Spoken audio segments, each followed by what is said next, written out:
మహబూబ్నగర్ జిల్లాలోని జోరాల ప్రాజెక్టుకు భారీగా వరద ప్రవాహం కొనసాగుతోంది. ఎగువ ప్రాంతాల నుంచి వస్తున్న వరదతో ప్రాజెక్టు అధికారులు అప్రమత్తమయ్యారు. నీటి ఉధృతి పెరగడంతో జోరాల ప్రాజెక్టు 26 గేట్లను ఎత్తి దిగువకు నీటిని విడుదల చేస్తున్నారు. ప్రాజెక్టులోకి భారీగా ఇన్ఫ్లో కొనసాగుతోంది. ప్రస్తుతం 2,20,000 క్యూసెక్కుల నీరు వచ్చి చేరుతుండగా 2,07,821 క్యూసెక్కుల నీటిని దిగువకు విడుదల చేస్తున్నారు.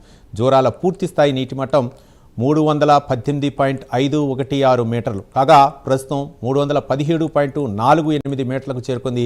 ప్రాజెక్టు ప్రస్తుత నీటి నిల్వ 7.608 టీఎంసీలుగా ఉంది. మరోవైపు ఎగువ దిగువ జోరాల జల విద్యుత్ కేంద్రాల్లో విద్యుత్ ఉత్పత్తి కొనసాగుతోంది. మొత్తం 11 యూనిట్లలో 434 మెగావాట్ల విద్యుత్ ఉత్పత్తి చేస్తున్నారు.